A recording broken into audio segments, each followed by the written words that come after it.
ترک قرآن کی روش اختیار کر کے دنیا میں خوار ہونے والی قوم کا رخ قرآن کی طرف کرنے کی عظیم جد و جہد کرنے والے خادم قرآن 14 اپریل 2010 کو وفات پا گئے۔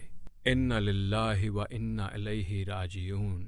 آپ کی عمر 78 برس تھی۔ ڈاکٹر اسرار احمد 26 اپریل 1932 کو ہندوستانی ریاست ہریانہ کے ضلع حصار میں پیدا ہوئے۔ انہوں نے 1954 میں لاہور کے کنگ ایڈورڈ میڈیکل کالج سے گریجویشن کی ڈگری حاصل کی اور بعد میں 1965 میں کراچی یونیورسٹی سے اسلامیات میں ماسٹر کیا۔ دوران تعلیم میں اسلامی جمعیت طلبہ سے منسلک رہے اور بعد ازاں اس کے ناظم اعلیٰ بنے۔ ڈاکٹر صاحب جماعت اسلامی کے ابتدائی ساتھیوں میں سے تھے، لیکن اپریل 1957 میں جماعت اسلامی کے انتخابی سیاست میں آ جانے کی وجہ سے اس جماعت سے الگ ہو گئے۔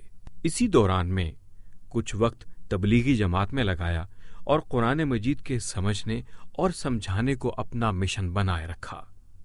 پھر قرآن و حدیث کی تعلیمات کو نافذ کرنے کے لیے 1971 میں آپ نے ڈاکٹری کے پیشے کو خیر بات کہہ دیا اور اپنی تمام تر توجہ تدریس قرآن پر مرکوز کر دی۔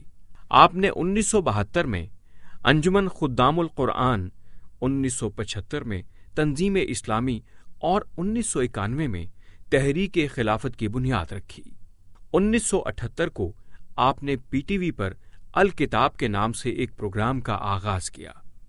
1981 میں ستارہ امتیاز کا ایوارڈ ملا۔ 1980 کی دہائی میں فوجی حکمران ضیاء الحق کی مجلس شورا میں شامل ہوئے، مگر فوراً ہی محسوس ہوا کہ اس کے ذریعے سے اسلام کا کوئی کام نہیں ہو سکتا، لہٰذا 2 ماہ بعد ہی شورا سے استعفیٰ دے دیا اور پی ٹی وی پر الہدا کے نام سے درس قرآن شروع کیا۔ ڈاکٹر صاحب علامہ حمید الدین فراہی، علامہ اقبال، ابوالکلام آزاد، ابوالعلا مودودی، مولانا امین احسن اصلاحی اور ڈاکٹر رفیع الدین سے متاثر تھے۔ ڈاکٹر اسرار احمد نے بھارتی اسلامی مبلغ ڈاکٹر ذاکر نائک کو قرآن مجید کا پیغام عام کرنے کی راہ دکھائی۔ آپ کی اسلام اور پاکستان سے متعلق کم و بیش 60 اردو کتابیں شائع ہوئیں، اور اس کے ساتھ ساتھ آپ نے مختلف دینی موضوعات پر ہزاروں کی تعداد میں دروس اور خطابات ارشاد فرمائے۔ ڈاکٹر صاحب انتخابات کے ذریعے سے اسلامی انقلاب کو ناممکن سمجھتے تھے۔ اسی اختلاف کی وجہ سے وہ جماعت اسلامی سے الگ ہوئے۔ وہ دعوت، تنظیم اور پریشر گروپ کے ذریعے سے معاشرے پر اسلامی نظام کے نفاذ کی حکمت عملی اختیار کیے ہوئے تھے۔ نظریاتی اختلاف ہو یا مذہبی یا سیاسی، وہ لگی لپٹی رکھے بغیر 2 ٹوک انداز میں بات کرنے کے قائل تھے۔ ان کے عقائد و نظریات سے اختلاف کیا جا سکتا ہے، لیکن ان کی اپنے مقصد سے لگن اور تقویٰ سے کسی بڑے سے بڑے مخالف کو بھی شاید ہی کوئی اختلاف ہو۔ ڈاکٹر اسرار احمد کی جگہ اب ان کے صاحبزادے حافظ عاکف سعید تنظیم اسلامی کے امیر ہیں۔ آج دین و دانش میں عاکف سعید صاحب اور ٹیلی فون پر کچھ اسکالرز کے ساتھ ڈاکٹر اسرار احمد کی شخصیت اور خدمات پر گفتگو کی جائے گی۔ بسم اللہ الرحمن الرحیم۔ اللہ کے نام سے جو سراسر رحمت ہے، جس کی شفقت ابدی ہے۔ ناظرین محترم السلام علیکم۔ یہ دین و دانش کا ایک خصوصی پروگرام ہے۔ آپ نے ہمارے پیکج سے اندازہ لگایا ہوگا کہ یہ سارا پروگرام ہم نے ڈاکٹر اسرار احمد صاحب کی یاد میں منعقد کیا۔ یہ ایک طویل پروگرام ہوگا جس میں ہمارے ساتھ ایک خصوصی مہمان ہیں، اور اس کے علاوہ ہمارے ساتھ کالرز ہوں گے، وہ لوگ جو ڈاکٹر صاحب کے بارے میں اپنے خیالات کا اظہار کریں گے۔ میں بہت احترام کے ساتھ اور بہت ادب کے ساتھ اور بہت شکر گزاری کے ساتھ آپ کو اسٹوڈیوز میں آنے پر سلام پیش کرتا ہوں۔ وعلیکم السلام۔ اس موقع پر جب ڈاکٹر صاحب کا انتقال ہوا ہے ابھی چند روز قبل، آپ کے لیے یہاں آنا زحمت کا باعث ہوتا، لیکن آپ نے وقت نکالا، تشریف لائے۔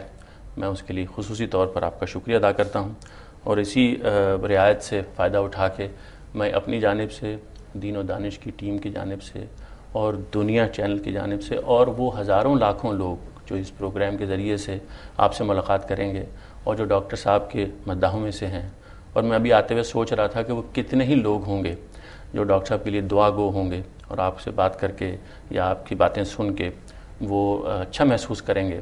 اور اس طرح سے ڈاکٹر صاحب کو جتنے یاد کرنے والے لوگ دعائیں کریں گے ان کے لیے درجات اللہ تعالیٰ بلند فرمائے گا. اور ہم اس پروگرام میں عاقف سعید صاحب جو ڈاکٹر اسرار صاحب کے صاحبزادے ہیں اور ان کی جگہ اب تنظیم اسلامی اور ان کی تحریک کے بھی سربراہ ہیں، ان سے گفتگو کریں گے ہم. اور عاقف صاحب ہم ابتدا کرتے ہیں، آپ نے یہ پیکج ملاحظہ فرمایا، اس کی روشنی میں ڈاکٹر صاحب کی پوری لائف اور ڈاکٹر صاحب کے کام کے بارے میں میں چاہتا ہوں کہ اس میں تو ہماری جانب سے ایک خلاصہ پیش کر دیا گیا ہے. آپ بطور ایک صاحبزادے کے، بطور اپنے والد کے دست راست کے اور بطور ایک بیٹے کے اپنے والد کو اس موقع پر کیسے یاد کرتے ہیں؟ بسم اللہ الرحمن الرحیم. میں سب سے پہلے تو آپ کا شکریہ ادا کرتا ہوں اور دنیا چینل کا بھی کہ والد محترم کے حوالے سے آپ نے یہ پروگرام کنڈکٹ کیا، منعقد کیا ہے. دیکھیے، وہ میرے لیے بہت سی حیثیتیں تھیں. ان کی والد بھی تھے، محسن بھی تھے، مربی بھی تھے، اور دین کا اور قرآن و سنت کا راستہ دکھانے والے بھی تھے، رہنما بھی تھے. خاص طور پر آپ نے سوال کیا ہے والد کی حیثیت سے. وہ نہایت شفیق باپ تھے، بچوں سے بہت پیار کرنے والے. لیکن ایک بات اصولی طور پر طے تھی، ان کی زندگی کا ایک معاملہ خاص تھا کہ انہوں نے اپنے لیے ایک مقصد حیات کا تعین کیا، اور شعوری زندگی کے آغاز ہی سے اللہ تعالیٰ نے ان کی رہنمائی کی، اور جو اصل مقصد حیات ہونا چاہیے وہ ان پر واضح ہوا، اور پھر انہوں نے اسی کو اپنی زندگی کا اصول بنایا. وہ اصول ہر چیز پر حاوی تھا، وہ چاہے اولاد کی محبت ہو، وہ چاہے برادری کی رسومات ہوں، چاہے بچوں کی فرمائشوں کا مسئلہ ہو، بچوں کی سیر و تفریح کا مسئلہ ہو.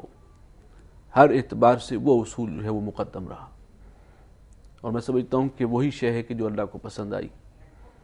اور الحمدللہ کہ جیسے کہ آپ نے دیکھا ہے، آپ کے علم میں ہے کہ خاندان کے سبھی افراد جو ہیں الحمدللہ ان کے ساتھ ان کے اس کام میں معاون بنے اللہ کے فضل و کرم سے.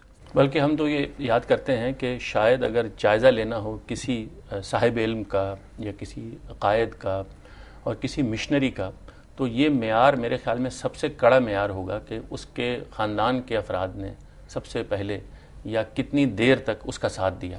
تو اس معاملے میں تو ڈاکٹر اسرار صاحب معلوم ہوتا ہے کہ نمایاں ترین افراد میں سے ہیں کہ ان اللہ تعالیٰ کا فضل ہے جو ان پر ہوا، کہ ان کی اولاد میں سے، ان کے بھائیوں میں سے، ان کے دامادوں میں سے، ان کی اہل خانہ سے آگے بڑھ کے رشتہ داروں میں سے کتنے ہی لوگ تھے جنہوں نے اپنی زندگیاں ان کی طرح ان کی مشن میں صرف کر دیں. میں اس میں ایک چیز کا اضافہ کرنا چاہوں گا کہ بچوں کی تربیت کے حوالے سے ان کا ایک خاص اصول تھا. درس قرآن تو وہ دے رہے ہیں 50 سال سے، زمانہ طالب علمی سے، جب وہ کنگ ایڈورڈ میں پڑھ رہے تھے، اور وہ سلسلہ کبھی منقطع نہیں ہوا.